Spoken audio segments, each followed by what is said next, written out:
Hello students, stay home, stay safe.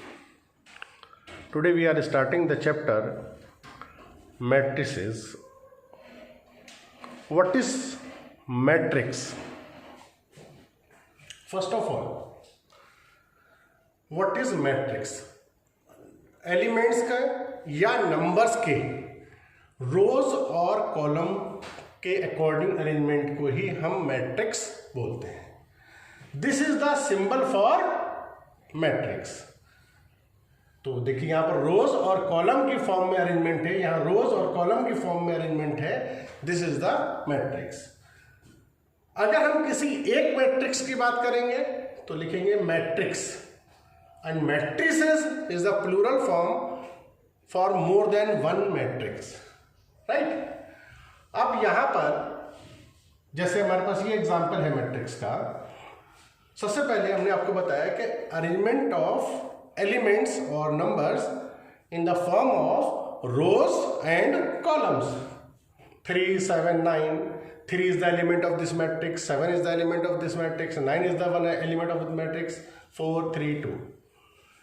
And these are the horizontals are the rows of the matrix. Row 1, row 2. These are the columns of the matrix. Column 1, column 2, column 3. So this matrix contains 2 rows and 3 columns. And this matrix contains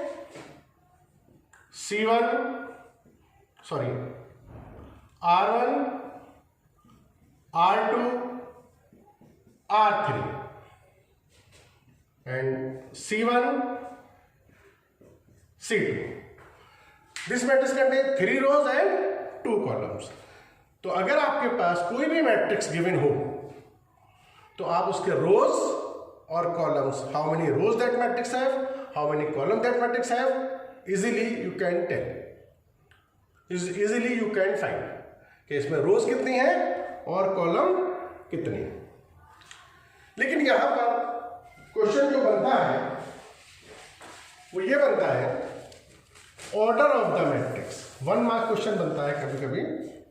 it's very important chapter for board exam. 1 mark question बनता है what is the order of the matrix. The order of the matrix is row multiply by column is the order of the matrix. Row जैसे इस matrix में कितनी रोज है 2, columns कितने हैं 3. तो 2 multiply by 3 is the order of this matrix. इस matrix में रोज कितनी है 3 और कॉलम कितने हैं 2. The order of this matrix 3/2.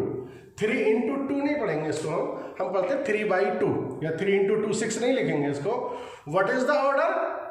Row multiply by column. Row by column is the order of the matrix. अब आपके पास अगर कोई भी मैट्रिक्स दे रखी है तो आप उसका ऑर्डर इजीली बता सकते हो कि what is the order of that matrix. इसका ऑर्डर 2/3, इसका ऑर्डर 3/2. मान लीजिए मैट्रिक्स और लेते हैं हम कोई. Suppose what is the order of this matrix. What is the order of this matrix. या रोज कितनी है 3. रो 1, रो 2, रो 3, but a column is only 1. तो 3 रोज and 1 column. 3/1 is the order of this matrix. Clear? अब आपके पास कोई भी मैट्रिक्स गिवन हो आप उसका ऑर्डर बता सकते हो. ओके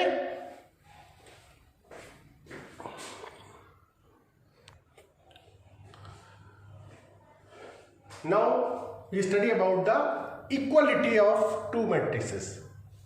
2 मैट्रिक्स तभी आपस में इक्वल हो सकती हैं या कंपेयर की जा सकती हैं जब उनका ऑर्डर सेम.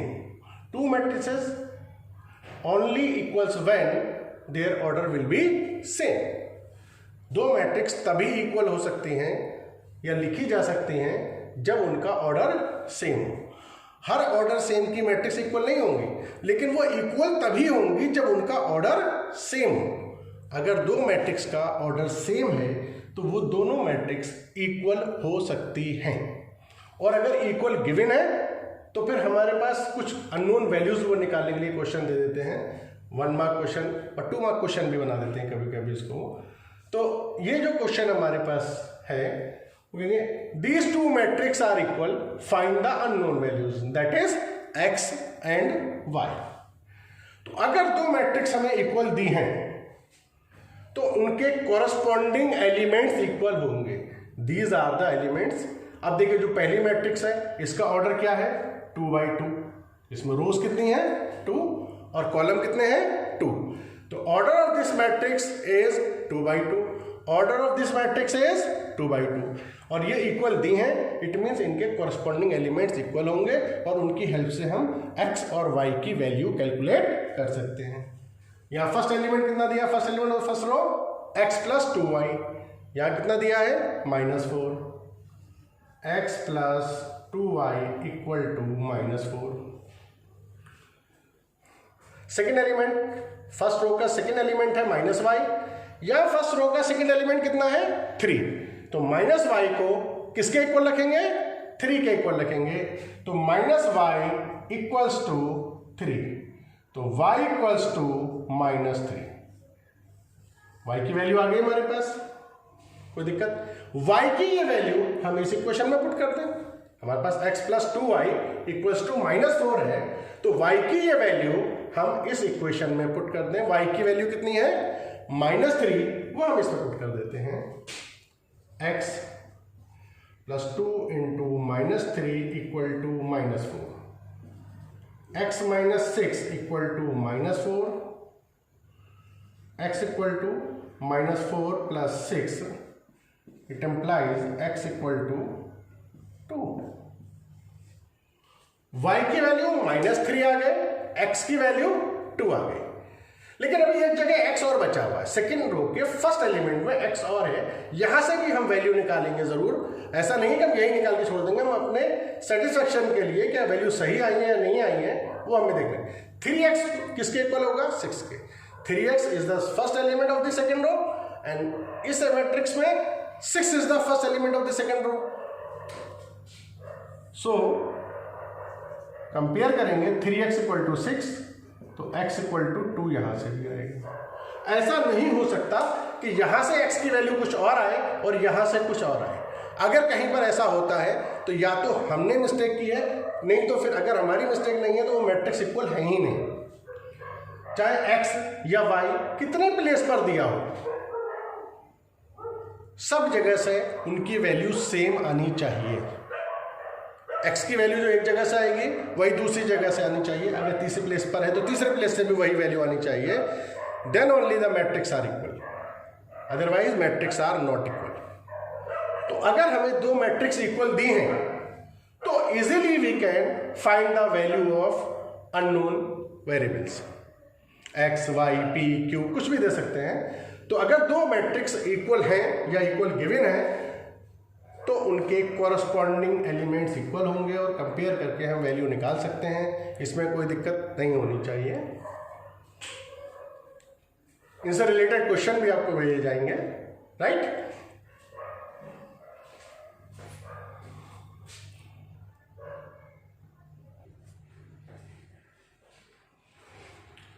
नाउ बेटा हम पढ़ेंगे टाइप्स ऑफ मैट्रिक्स। फर्स्ट है हमारे पास कॉलम मैट्रिक्स। मैट्रिक्स के भी टाइप हैं, ये हमारे 1 मार्क में कभी कभी क्वेश्चन इस तरीके से बन जाता है। कॉलम मैट्रिक्स, तो व्हाट इज कॉलम मैट्रिक्स, जैसा नाम वैसे ही काम। कॉलम मैट्रिक्स मीन्स जिसमें सिर्फ एक कॉलम हो, रो कितने भी हो, रो कितनी भी हो लेकिन कॉलम सिर्फ एक होना चाहिए। जैसे इसके अंदर देखिए, there are 3 rows but a column is 1। This is the one example of column matrix. Similar way में जैसा नाम वैसा काम, row matrix contain only 1 row, जिसके अंदर सिर्फ एक रो हो कॉलम कितने भी हों लेकिन रो सिर्फ एक होनी चाहिए, तो वो हमारी क्या कहलाएगी? Row matrix. थर्ड वन, नाम से जाहिर है, स्क्वायर मैट्रिक्स। वैसे जैसा नाम वैसे ही उसका काम। Square matrix, if A matrix having equal number of rose and columns, means उस मैट्रिक्स में जितने रोज हैं उतने ही अगर कॉलम्स हैं, तो वो मैट्रिक्स क्या कहलाएगी? स्क्वायर मैट्रिक्स कहलाएगी। जिससे उसका ऑर्डर जो होना चाहिए वो m क्रॉस m होना चाहिए। क्या होना चाहिए उसका ऑर्डर स्क्वायर मैट्रिक्स का? m cross m। मीन्स जैसे इसका ऑर्डर है 2x2, रो कितनी है इसमें? 2, कॉलम कितने हैं? 2। सेम वे में इस मैट्रिक्स का ऑर्डर 3x3, रो कितनी है इसमें? 3, और कॉलम कितने हैं इसमें? 3। तो नंबर ऑफ रोज और नंबर ऑफ कॉलम्स अगर इक्वल है then it is a square matrix. Next, diagonal matrix. अब अगर डायगोनल मैट्रिक्स हमेशा स्क्वायर मैट्रिक्स होती है, तो ध्यान रखिएगा। दूसरी बात, डायगोनल मैट्रिक्स अब देखने में तो हमें ऐसा लग रहा है कि इसके 2 डायगोनल होने चाहिए, एक तो ये और एक ये, लेकिन नहीं। मैट्रिक्स में सिर्फ इसी को भी हम प्रिंसिपल डायगोनल कंसीडर करते हैं। जब भी मैट्रिक्स में डायगोनल की बात आएगी वो इन एलिमेंट्स की बात आएगी, बस ये वाले एलिमेंट्स की बात नहीं होगी, इन एलिमेंट्स की बात होगी जब भी डायगोनल एलिमेंट्स की बात होगी। तो अगर डायगोनल एलिमेंट्स के अलावा बाकी सब एलिमेंट्स 0 होने चाहिए। अगर किसी मैट्रिक्स के, किसी स्क्वायर मैट्रिक्स के डायगोनल पर जो नंबर्स हैं उनके अलावा जितने भी एलिमेंट्स हैं वो सभी 0 हैं, then it is a diagonal matrix, right. तो डायगोनल मैट्रिक्स क्या है? डायगोनल के प्लेस पर, और डायगोनल आप समझ गए होंगे, सिर्फ ये डायगोनल है, इस डायगोनल की बात नहीं हो रही है, सिर्फ इसी को हम डायगोनल कंसीडर करते हैं। जब भी डायगोनल वर्ड आएगा मैट्रिक्स के अंदर वो इसी डायगोनल की बात होगी। अगर वो नॉन जीरो हैं, बाकी सब एलिमेंट 0 होने चाहिए, उनमें का अगर इनमें का 0 हो तो कोई दिक्कत नहीं, लेकिन ये सभी एलिमेंट जो डायगोनल के अलावा एलिमेंट्स हैं वो सभी 0 होने चाहिए। डायगोनल एलिमेंट के अलावा जितने भी एलिमेंट्स हैं अगर वो सब 0 हैं then it is a diagonal matrix. अब इसी डायगोनल मैट्रिक्स में एक चीज और बनती है, दैट इज स्केलर मैट्रिक्स। क्या बनती है? स्केलर। स्केलर मैट्रिक्स क्या है? इस डायगोनल के प्लेस पर, क्वेश्चन लगभग वही है लेकिन बस यहां पर कुछ भी एलिमेंट्स हो तो ये डायगोनल मैट्रिक्स है, लेकिन अगर ये तीनों एलिमेंट्स सेम हो जाए, सपोज यहां पर 5 हो जाए, यहां भी 5 हो जाए, कुछ भी हो, सेम होने चाहिए। अगर डायगोनल के प्लेस पर तीनों एलिमेंट सेम है then it is a scalar matrix. Diagonal के प्लेस पर अगर तीनों एलिमेंट्स सेम हो, चाहे 2 हो, 3 हो, 100 हो, 5 हो, कुछ भी हो, लेकिन सेम होने चाहिए, then it is a scalar matrix. Clear? इसी में हमारे पास आता है आइडेंटिटी मैट्रिक्स। इसी मैट्रिक्स के थ्रू आइडेंटिटी मैट्रिक्स बनती है, इसी की हेल्प से आइडेंटिटी मैट्रिक्स। ये भी स्क्वायर मैट्रिक्स है, आइडेंटिटी मैट्रिक्स। इसमें क्या होगा? ये भी एक डायगोनल मैट्रिक्स ही है, आइडेंटिटी मैट्रिक्स भी एक डायगोनल मैट्रिक्स ही है, और बस यहां पर स्पेसिफिक क्या है? डायगोनल के प्लेस पर हर हाल में केवल 1 होना चाहिए। ये ऑर्डर 3 की है, 3x3 है, ऐसी 2x2 में भी हो सकती है। तो आइडेंटिटी मैट्रिक्स को हम किससे रिप्रेजेंट करते हैं? कैपिटल I से। I3 लिखा है मीन्स ऑर्डर 3 की आइडेंटिटी मैट्रिक्स है, I2 लिखा है तो ऑर्डर 2 की मैट्रिक्स। तो आपने डायगोनल मैट्रिक्स से तीनों चीजें सीखनी। डायगोनल मैट्रिक्स, डायगोनल के प्लेस पर एलिमेंट हो, बाकी सब 0 हो। स्केलर मैट्रिक्स, डायगोनल के प्लेस पर नंबर्स जो है वो सेम होना चाहिए और बाकी सब 0 होने चाहिए। और अगर डायगोनल के प्लेस पे सेम है नंबर लेकिन और वो 1 है तो वो मैट्रिक्स स्पेसिफिकली क्या कहलाएगी? Identity matrix. इसका बहुत यूज है हमारे पूरी मैट्रिक्स में और आगे डिटरमिनेंट में भी इसका बहुत यूज है, बहुत ध्यान इसको रखना है।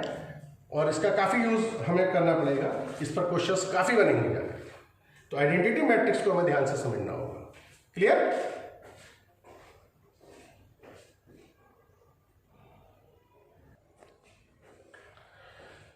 एक टाइप बेटा हमारे पास है अपर ट्राइंगुलर मैट्रिक्स, ये भी स्क्वायर मैट्रिक्स होगी। और वैसे तो डेफिनेशन वगैरह दे रखे बुक्स वगैरह में भी, लेकिन सबसे आसान पहचान जो है अपर ट्राइंगुलर मैट्रिक्स की वो ये है कि जो प्रिंसिपल डायगोनल है, डायगोनल तो हमें मालूम है, जिसे इसी को हम प्रिंसिपल डायगोनल बोलते हैं, प्रिंसिपल डायगोनल के नीचे के सभी एलिमेंट जीरो होंगे तो वो हमारी अपर ट्राइंगुलर मैट्रिक्स रहेगी। देखिए यहां पर प्रिंसिपल डायगोनल है 1 और 7, ये रहा, ये हमारा डायगोनल है, राइट। इसके नीचे का एलिमेंट जीरो चाहिए, कोई दिक्कत नहीं है, लेकिन जीरो है, तो ये क्या कहलाएगी? Upper triangular matrix. ऐसे ही है हमारे पास प्रिंसिपल डायगोनल इसका है 1 1 8 और इसके ऊपर के एलिमेंट क्या है, मतलब इसके नीचे के सभी एलिमेंट जीरो है। तो प्रिंसिपल डायगोनल के नीचे के अगर सभी एलिमेंट जीरो हैं then the matrix is called upper triangular matrix. और ऐसे ही लोअर ट्राइंगुलर मैट्रिक्स होगी, उसमें डायगोनल के ऊपर वाले जीरो हो जाएंगे, मतलब यहाँ कुछ नंबर आ जाएगा, यहाँ जीरो हो जाएगा, ये जीरो हो जाएंगे और यहाँ पर कुछ नंबर आ जाएगा। तो अगर देखिए, अगर ट्राइंगल, बहुत आसान तरीका है याद करने के लिए, अगर डायगोनल के नीचे के एलिमेंट जीरो है तो वो अपर ट्राइंगुलर मैट्रिक्स हो गई, अगर डायगोनल के ऊपर के जीरो है तो वो लोअर ट्राइंगल हो गई। रिवर्स ध्यान रखिएगा, नीचे के अगर जीरो है तो अपर ट्राइंगुलर मैट्रिक्स, और अगर ऊपर के जीरो है तो लोअर ट्राइंगुलर मैट्रिक्स। क्लियर? तो इस टाइप के हमारे पास मैट्रिक्स हैं, काफी टाइप है लेकिन इनकी हमें जरूरत पड़ती है, तो इसके लिए बता दिया। अब आगे बढ़ते हैं।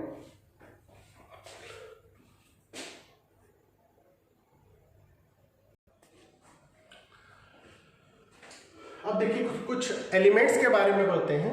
जैसे हमारे पास एक मैट्रिक्स दी है, ये इसका ऑर्डर है 3x3, 3 रोज 3 कॉलम। अब यहाँ एलिमेंट्स किसी नंबर को रिप्रेजेंट करेंगे, एलिमेंट के नंबर को, जैसे A11 first element of the first row, A12 second element of first row. तो यहाँ पर जो पहला नंबर है वो रो को रिप्रेजेंट करता है और दूसरा नंबर जो है वो कॉलम को रिप्रेजेंट करता है। जैसे A23 है मान लीजिए, सेकेंड रो का थर्ड एलिमेंट, और देखिए ये थर्ड कॉलम है और रो कौन सी है? सेकेंड है। तो फर्स्ट नंबर किसको रिप्रेजेंट करेगा? रो को, और सेकेंड नंबर किसे रिप्रेजेंट करेगा?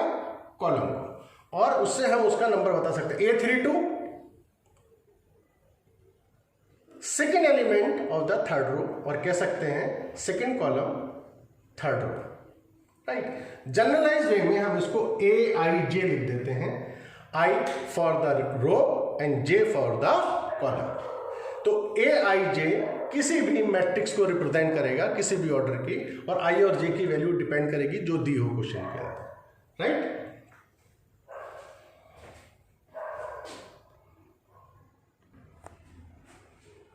Now we study about the how we construct a matrix through a given condition।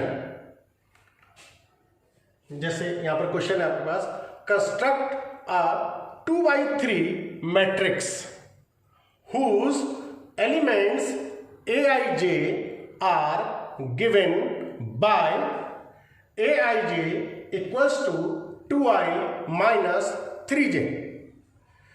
तो एक चीज ध्यान रखिए, आपको मालूम है आई किसके लिए रिप्रेजेंट हो रहा है? रो के लिए। जे किसके लिए रिप्रेजेंट हो रहा है? कॉलम के लिए। और हमें कौन सी मैट्रिक्स बनानी है? 2x3 की। 2x3 मीन्स इसमें कितनी रोज होंगी? इसमें 2 रोज होंगी और 3 कॉलम्स होंगे। A11 मैट्रिक्स कुछ इस तरीके से बनेगी है, A11 A12 A13 A21 A22 A23 2x3 की कुछ देखिए, जैसे उन्होंने कहा construct A matrix of order 2x3, foreign mind में पिक्चर आई कि ऐसी मैट्रिक्स होगी A11 A12 A13 A21 A22 A23। जब इसका ऑर्डर 2x3 है तो हमें 2x3 की एक मैट्रिक्स बनानी है। तो फौरन ही हमारे माइंड में पिक्चर क्रिएट होगी कि हमें इस टाइप की एक मैट्रिक्स बनानी है। अब आगे हमें यहाँ एलिमेंट्स की वैल्यू भी चाहिए, ये तो नंबर मिल गया ना, A11, A12, A13, A21, A22, A23। अब हमें इसकी वैल्यू भी चाहिए। इनकी वैल्यूज निकालने के लिए यहाँ पर हमें एक रिलेशन दिया हुआ है और हम कह सकते हैं इस पर्टिकुलर क्वेश्चन के लिए इन एलिमेंट्स की वैल्यू निकालने के लिए इस पर्टिकुलर क्वेश्चन के लिए ये एक फॉर्मूला है। ठीक है, अब यहां पर हमें मालूम है आई क्या नंबर क्या, आई क्या है, रो को रिप्रेजेंट करता है, जे किसको रिप्रेजेंट करता है, कॉलम।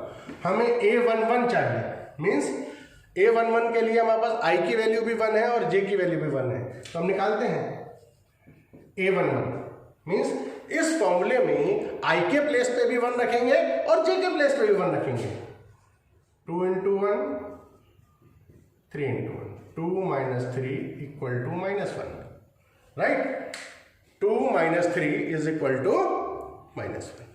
तो A11 की वैल्यू हमारे पास आ गई, अभी हम पुट कर देंगे। फिर हमें वैल्यू चाहिए A12 की, A12।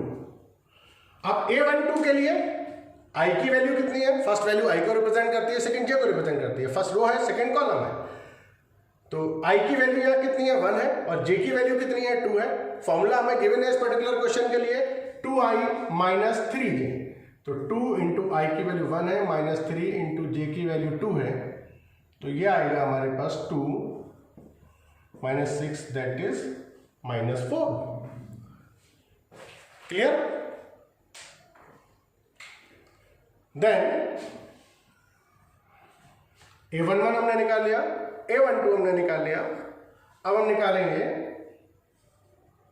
A13।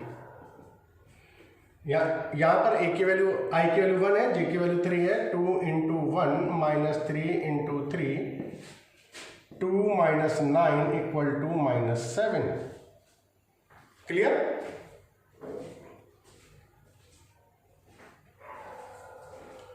नाउ A21 निकालेंगे। यहां पर I की वैल्यू कितनी है 2 है और J की वैल्यू कितनी है 1 है, लगा देते हैं value 2 into 2 minus 3 into J की वैल्यू कितनी है 1। फॉर्मूला ये तो है इस फॉर्मूले के लिए, इस क्वेश्चन के लिए 2I minus 3J, 2 into 2 minus 3 into 1, 4 minus 3 that is 1। ऐसे हमारे पास वैल्यू निकल के आ जाएंगी। A22 की आप निकाल लेंगे, A23 के निकाल लेंगे और जो मैट्रिक्स फॉर्म होकर आएगी उनकी वैल्यू यहाँ पर हम पुट कर देंगे। A11 हमारे पास कितना आ रहा है -1, A12 कितना आया हमारे पास -4, A13 कितना आया -7, A21 कितना आया 1। ऐसे हमारे पास A22 और A23 भी हम निकाल देंगे।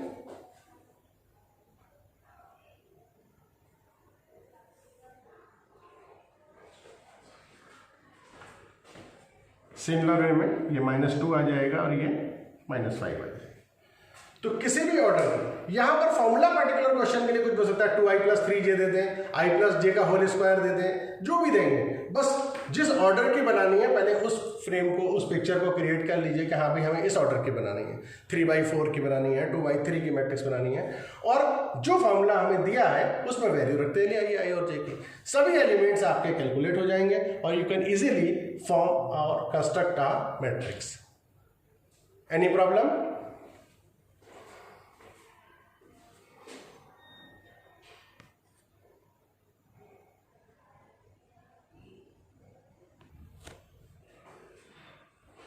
Now,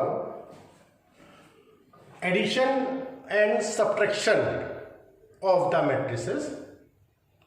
यहां भी एक चीज ध्यान रखिए, जैसे कि हम मैट्रिक्स को इक्वल रखते हैं या कंपेयर करते हैं तो दो मैट्रिक्स किस कंडीशन में इक्वल होती हैं, ये हमने पढ़ा है कि जब उनके ऑर्डर सेम हो।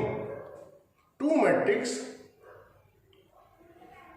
Can be equal only when their order are same. Same way में एडिशन और subtraction, addition and subtraction only possible when the order of the matrices are same. अगर दो मैट्रिक्स या तीन मैट्रिक्स का ऑर्डर सेम है, जितने भी मैट्रिक्स उन्हें आपस में ऐड करना हो या सब्ट्रैक्ट करना हो, उनका ऑर्डर सेम होना चाहिए। अगर दो मैट्रिक्स का ऑर्डर सेम नहीं है तो ना तो ऐड हो सकती हैं ना सब्ट्रैक्ट हो सकती हैं। ऐड या सब्ट्रैक्ट होने के लिए उनके ऑर्डर का सेम होना ज़रूरी है। फॉर एग्जाम्पल यहाँ पर दो मैट्रिक्स आपको दी हुई हैं। एक मैट्रिक्स ए गिवन है 2 4 3 5 6 7। एक मैट्रिक्स बी गिवन है 2 7 3 4 8 5। इसका ऑर्डर कितना है? इसमें रोज कितनी है? 2। कॉलम्स कितने हैं? 3। तो इसका ऑर्डर है 2/3।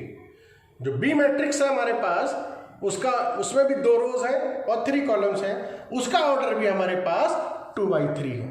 दोनों का ऑर्डर सेम है तो ये किसी भी मैनर में ऐड या सब्ट्रैक्ट हो सकती हैं, इसमें कोई दिक्कत नहीं है। यहां क्वेश्चन उन्होंने दिया फाइंड 3a माइनस बी। अब 3a माइनस बी मतलब हम किसी मैट्रिक्स ए को हमें पहले 3 से मल्टीप्लाई करना है, फिर b को सब्ट्रैक्ट करना है या ऐड करना है, कुछ भी दे सकते हैं वो। तो अगर यहाँ पर कोई भी नंबर साथ में मल्टीप्लाई में दे दिया, जैसे 3a दिया है, इसका मतलब ये है कि पहले मैट्रिक्स a को हमें 3 से मल्टीप्लाई करना है और फिर उसमें से b मैट्रिक्स को सब्ट्रैक्ट करना है।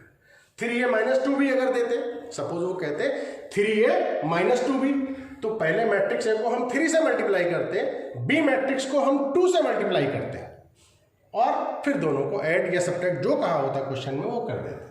तो यहां पर हमें निकालना है 3a माइनस बी। तो निकालते हैं 3a माइनस बी। अब देखिए 3a का मतलब क्या है कि पहले इस मैट्रिक्स को हमें 3 से मल्टीप्लाई करना है, तो कर देते हैं। इसको 3 से मल्टीप्लाई करेंगे तो किसी भी मैट्रिक्स को किसी स्केलर क्वांटिटी से, किसी स्केलर नंबर से, किसी नंबर से मल्टीप्लाई करने के लिए क्या करना है, उसके हर एलिमेंट्स को हम उस नंबर से मल्टीप्लाई कर देते हैं। हमने 2 को मल्टीप्लाई किया 3 से 6, 3 4 जा 12, 3 3 जा 9, 3 5 जा 15, 3 into 6 10, 3 into 7 21। हमें निकालना क्या है? 3a minus B. ये वैल्यू किसकी आई? 3a की, क्योंकि हमने a मैट्रिक्स को 3 से मल्टीप्लाई कर दिया। Minus b 2 7 3 4 8 5, right?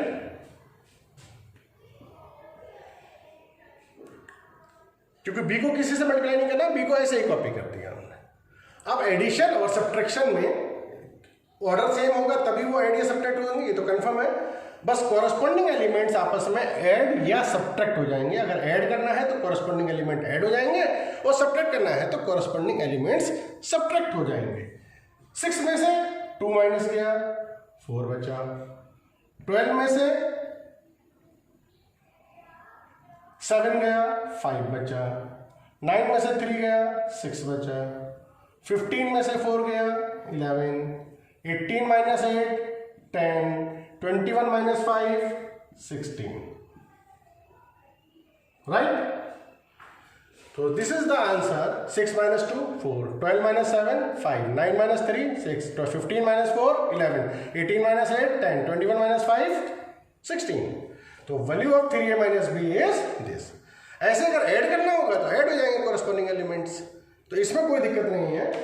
हम कैसे दो मैट्रिक्स को आपस में ऐड या सब्ट्रैक्ट कर सकते हैं जब उनका ऑर्डर सेम। ऑर्डर सेम नहीं होगा तो ना तो वो ऐड हो सकते हैं ना ही वो सब्ट्रैक्ट हो सकते हैं। ओके,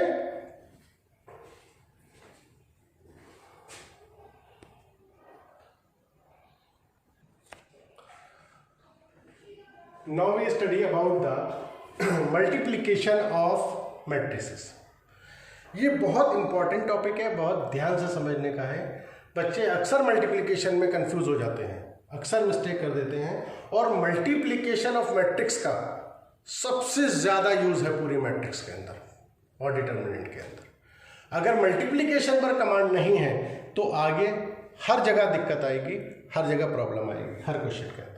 तो ये चीज़ ध्यान रखिए कि मल्टीप्लिकेशन जैसे एडिशन और सब्ट्रैक्शन जब ऑर्डर सेम है तभी पॉसिबल है, लेकिन मल्टीप्लिकेशन में क्राइटेरिया डिफरेंट है। अगर ऑर्डर डिफरेंट है दोनों मैट्रिक्स का तब भी मल्टीप्लिकेशन पॉसिबल हो सकता है और नहीं भी हो सकता है। ऑर्डर सेम है अगर दोनों मैट्रिक्स का तब भी मल्टीप्लिकेशन पॉसिबल हो सकता है और नहीं भी हो सकता है। मतलब हम कंफर्म कोई एक सेट क्राइटेरिया नहीं कह सकते कि इस केस में ऐसा होगा। हाँ, जब हमें मैट्रिक्स सामने दे रखी हैं, अब उन्होंने हमसे पूछा फाइंड ए एंड बी। एक बात तो ये कि multiplication of matrices is not commutative, means A into B की जो वैल्यू होगी वो बी इंटू ए के इक्वल हो, ऐसा कोई जरूरी नहीं है।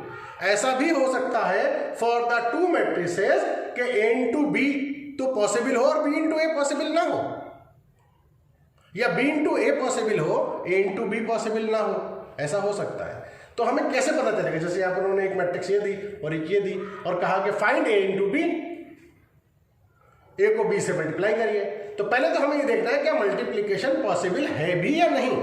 तो उसके लिए सबसे आसान तरीका, सबसे आसान पहचान मैं आपको बता देता हूं। इस मैट्रिक्स का ऑर्डर क्या है? रो कितनी है? 2, कॉलम कितने हैं? 3, 2 बाई 3। इसमें रो कितनी है? 3 और कॉलम कितना है? 2। पहली मैट्रिक्स जो ए है हमें मल्टीप्लाई करना है, उसका ऑर्डर कितना है? 2 बाई 3। और दूसरी मैट्रिक्स जिससे हमें मल्टीप्लाई करना है उसका ऑर्डर है 3 बाई 2। अब हमें ये चेक करना है पहले तो क्या इनका मल्टीप्लिकेशन पॉसिबल है या नहीं है। तो फिर हमें न ऑर्डर सेम हो ऑर्डर डिफरेंट हो कोई फर्क नहीं पड़ता। अगर आपको ये क्राइटेरिया समझ में आ जाता है और आप इसको बहुत ध्यान से, बहुत छोटी सी ट्रिक है, एकदम आपको पता चल जाएगा, आप देख के बता दोगे क्या पॉसिबल है या नहीं है मल्टीप्लिकेशन। 2 by 3, 3 by 2। अगर हमें ए इंटू बी चाहिए, मान लो हमें ए और ए इंटू बी चाहिए, मतलब पहली मैट्रिक्स ए है दूसरी मैट्रिक्स बी है, मल्टीप्लिकेशन के अंदर हमें ए इंटू बी चाहिए। तो पहली मैट्रिक्स, अब देखते हैं पॉसिबल है नहीं। पहली मैट्रिक्स में नंबर ऑफ कॉलम्स कितने हैं? 1 2 3। ए इंटू बी अगर हम कर रहे हैं तो पहली मैट्रिक्स ए हो गई और दूसरी मैट्रिक्स बी हो गई। तो पहली मैट्रिक्स में नंबर ऑफ कॉलम्स कितने हैं? 3।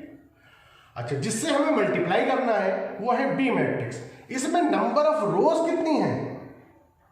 3। अब बस क्लियर हो गया। पहली मैट्रिक्स के नंबर ऑफ कॉलम्स, पहली मैट्रिक्स के नंबर ऑफ कॉलम्स दूसरी मैट्रिक्स के नंबर ऑफ रोज के इक्वल होने चाहिए।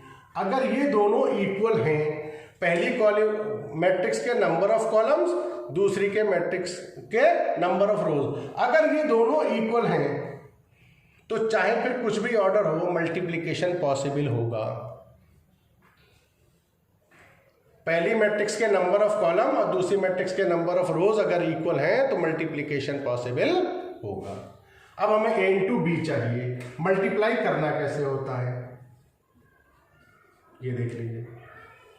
ये ए है हमारे पास 2 3 5 3 7 2 इंटू बी 5 7 2 4 6 3। पहले तो हमें अब ये देखना है कि भाई इसका ऑर्डर 2 बाई 3, इसका ऑर्डर 3 बाई 2। अब इन दोनों को मल्टीप्लाई करना है। मल्टीप्लिकेशन तो समझ में आ गया कि मल्टीप्लाई हो जाएगा, ये तो समझ में आ गया कि पॉसिबल है। अब मल्टीप्लाई कैसे करेंगे ये समझना है, और मल्टीप्लाई होके जो मैट्रिक्स आएगी उसका ऑर्डर क्या होगा। मल्टीप्लाई होकर के जो मैट्रिक्स आएगी उसका ऑर्डर क्या होगा यह। तो देखिए मल्टीप्लिकेशन पॉसिबल है, कैसे चेक किया आपने? पहली मैट्रिक्स के नंबर ऑफ कॉलम दूसरी मैट्रिक्स के नंबर ऑफ रोज, ये दोनों इक्वल होने चाहिए। ये 3 3 इक्वल हो गए, इनका काम खत्म हो गया। इन्होंने ये बता दिया कि हाँ मल्टीप्लिकेशन पॉसिबल है। अब यहां पर जो नंबर बचा वो 1 2 बचा, यहां पर जो नंबर बचा वो 2 बचा। तो जो मल्टीप्लाई होकर मैट्रिक्स आएगा इन दोनों को, उसका ऑर्डर 2 बाई 2 होगा कंफर्म।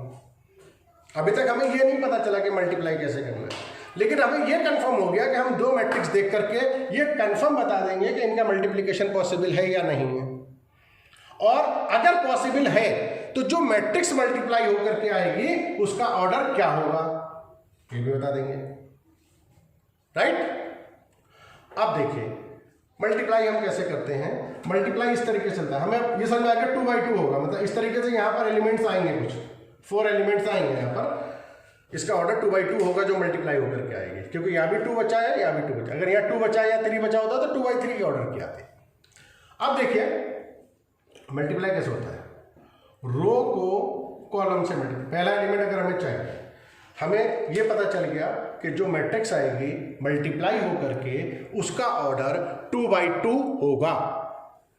अब हमें first element of the first row चाहिए, हमें अब क्या चाहिए यहाँ पर, first element of the first row जो मल्टीप्लाई होकर आएगा, तो first element of the first row चाहिए, तो फर्स्ट रो को फर्स्ट कॉलम से मल्टीप्लाई कर देंगे, फर्स्ट रो को फर्स्ट कॉलम से मल्टीप्लाई करेंगे। कैसे करेंगे देखिए, 2 को मल्टीप्लाई करेंगे किससे, 5 से, 2 5 जा 10, 3 को किससे करेंगे, 2 से, मतलब फर्स्ट नंबर को फर्स्ट से कर दिया, 2 5 जा, या फर्स्ट रो का जो सेकंड एलिमेंट है वो कॉलम के सेकंड एलिमेंट से मल्टीप्लाई होगा, 3 को किससे मल्टीप्लाई करेंगे, 2 से, 5 को किससे करेंगे, 6 से, 5 6 जा 30, राइट। ऑर्डर हमें पता चल चुका है कि इसका ऑर्डर क्या होगा, तो पहला एलिमेंट के लिए फर्स्ट रो को फर्स्ट कॉलम से मल्टीप्लाई करेंगे, 2 5 जा 10, 3 2 जा 6, 5 6 जा 30, क्लियर। अब हमें चाहिए यहां पर second element of the first row, पहली रो का सेकेंड एलिमेंट यहां चाहिए हमें, इनको ऐड करके जो भी आएगा अभी लिख देंगे आगे हम। अब यहां पर हमें चाहिए फर्स्ट रो का सेकेंड एलिमेंट, तो रो तो फर्स्ट ही है ना, तो यहां रो को चेंज नहीं करेंगे, हमें सेकेंड एलिमेंट चाहिए, तो जो एलिमेंट चाहिए हम उसी कॉलम से मल्टीप्लाई करते हैं। अब हम फर्स्ट रो को सेकेंड कॉलम से मल्टीप्लाई करेंगे, फर्स्ट रो को सेकेंड कॉलम से, तो हमें सेकेंड एलिमेंट मिलेगा। वही तरीका है, पहले को पहले से, दूसरे को दूसरे से, थर्ड को थर्ड से। 2 को 7 से करेंगे कितना आएगा, 14, 3 को 4 से करेंगे कितना आएगा, +12, 5 को 3 से करेंगे कितना आएगा, 15, 5 3 जा 15। अच्छा हमें मालूम है 2/2 क्या नहीं, तो यानी कि दो एलिमेंट पूरे हो गए। अच्छा अगर हमें नहीं भी पता होता तब भी हमारा थर्ड एलिमेंट हम ले ही नहीं सकते थे, हमारे पास थर्ड कॉलम ही नहीं है, तो क्लियर हो गया, हमारे पास ये आ गए दोनों एलिमेंट्स। अब हमें कौन सा चाहिए, सेकेंड रो का फर्स्ट एलिमेंट चाहिए। अब हमें क्या चाहिए, जो मल्टीप्लाई होकर मैट्रिक्स हमारे पास आएगी उसमें सेकेंड रो का फर्स्ट एलिमेंट हमको चाहिए। अब यहाँ रो चेंज हो गई तो यहाँ भी रो चेंज कर देंगे। अब सेकेंड रो का चाहिए हमें, अब एलिमेंट्स हमें सेकेंड रो के चाहिए तो हम सेकेंड रो को मल्टीप्लाई करेंगे। सेकेंड रो का कौन सा एलिमेंट चाहिए हमको, फर्स्ट एलिमेंट चाहिए, तो सेकेंड रो को फर्स्ट कॉलम से मल्टीप्लाई करेंगे जैसे हमने अभी किया था। 3 को किससे मल्टीप्लाई करेंगे, 5 से, 15, 7 को 2 से, 14, 2 को 6 से, 12, 3 5 जा 15, 7 2 जा 14, 2 6 जा 12, राइट। अब हमें चाहिए लास्ट एलिमेंट, मतलब सेकेंड रो का सेकेंड एलिमेंट चाहिए, सेकेंड रो का सेकेंड एलिमेंट चाहिए, तो रो तो सेकेंड ही है, एलिमेंट कौन सा है, सेकेंड, तो कौन से कॉलम से मल्टीप्लाई होगा, सेकेंड कॉलम से। 3 7 जा 21, 7 into 4 28, 2 into 3 6,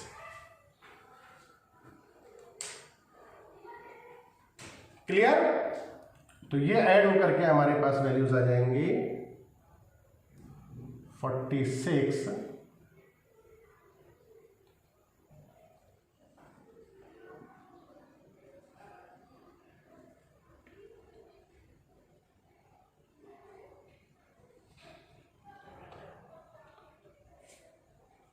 41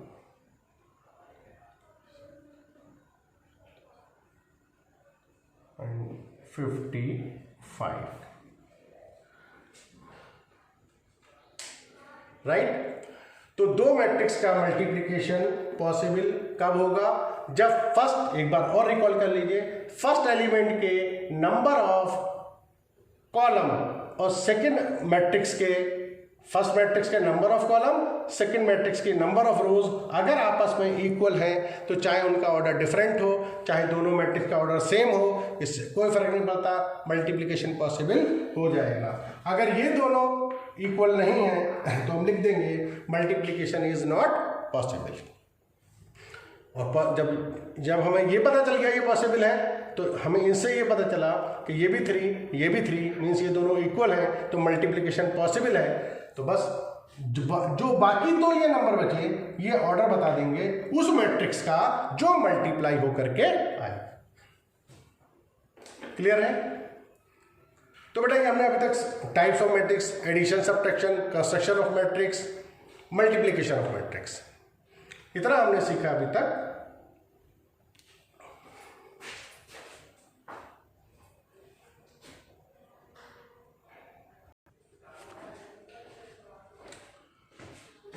तो these are the types of matrix: addition, subtraction, multiplication, construction of matrix. Clear students? हम बेसिक से लेकर के चल रहे हैं, हर टाइप के आपको क्वेश्चंस प्रोवाइड होंगे, हर टाइप का आपको मटेरियल प्रोवाइड होगा, और आप लोग बहुत ध्यान से इसे सुनते रहिए। बोर्ड में किस टाइप से क्वेश्चंस आते हैं, किस टाइप से ट्विस्ट होते हैं, ये सब आपको बताया जाता रहेगा टाइम टू टाइम। और स्टे होम, स्टे सेफ, और आप सब लोग आरोग्य सेतु ऐप डाउनलोड कर लीजिए। It is very useful, all of you, all of us, for the information about corona. Okay, thank you.